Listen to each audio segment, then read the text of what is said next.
কিন্তু আসলে বাউলদেরকে গণধুলাই দিচ্ছে।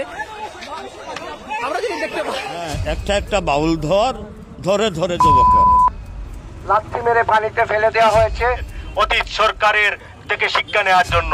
রাস্তায় ওদেরকে অ্যাটাক করে মারধর করে, যেখানে যে বাউলদেরকে বা সংস্কৃতি শিল্পীদেরকে পাচ্ছেন ওরা আঘাত করছেন। যেমন গতকালকে মানিকগঞ্জে কিছু বাউল সাধুরা ওরা হয়তো মানববন্ধন করার জন্য বা বাউল শিল্পী আবুল সরকারের মুক্তির জন্য গিয়েছিলেন, কিন্তু রাস্তায় ওদেরকে অ্যাটাক করে মারধর করে অনেক পুকুরের মধ্যে ফেলিয়ে ওরা আঘাত করতেছে।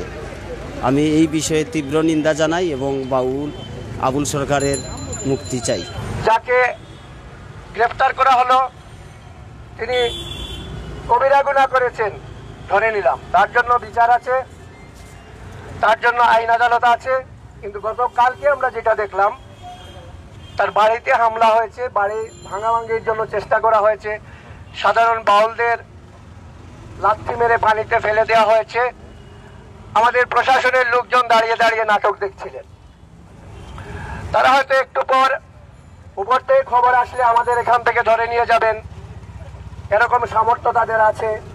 কিন্তু কালকে যারা নিরীহ বাউলদের লাথি মেরে ফেলে দিল, তার বাড়িতে গিয়ে হামলা করলো, 4-5 জনকে হাসপাতালে পাঠালো, তখন তারা সেটাকে ভেবেছিলেন কোন সংগঠন বোধহয় এখানে নাটক করছে। আমরা এখানে নাটক করছি না, আমরা প্রতিবাদ করছি, আমরা ঘৃণা জানাচ্ছি। আপনাদের যারা দেখে দেখে মজা নিচ্ছেন, ক্ষমতা চিরদিন থাকে না। অতীত সরকারের থেকে শিক্ষা নেওয়ার জন্য আমরা সেই জায়গা থেকে এই সরকার এবং আজকে যারা মব সন্ত্রাস চালিয়ে আজকে বাউলদের উপর হামলা করছেন, দেশের আইন শৃঙ্খলা পরিস্থিতিকে নাজুক করার চেষ্টা করছেন, আমরা বলবো অতীত সরকার থেকে তাদেরকেও শিক্ষা নেওয়ার জন্য আমরা সেই জায়গা থেকে আহ্বান জানাবো। আসুন, আমরা যারা মুক্তিযুদ্ধের চেতনায় বিশ্বাস করি, গণতান্ত্রিক সমাজ নির্মাণে আমরা বিশ্বাস করি, অসাম্প্রদায়িক সমাজ নির্মাণে যারা আমরা বিশ্বাস করি, জুলাই আগস্ট অভ্যুত্থানের প্রকৃত আকাঙ্ক্ষাকে যারা আমরা ধারণ করি, আজকে আমাদের ঐক্যবদ্ধ হতে হবে এই অশুভ শক্তির বিরুদ্ধে। গতকালকেও আমরা নেটের মধ্যে দেখছি একটা বাউল ধরে যুবক দুষ করলো একজনে, এর লাগে আমরা সবাই কি দোষী হয়ে গেছি। যিনি দুষ করছে বা দুষ করে নাই, করেও যদি তাকে তো একজনে করেছে, আমরা তো সবাই করি না, ঠিক আছে। তো বিষয়টা হচ্ছে এটা তো খুব নিন্দাজনক বিষয়।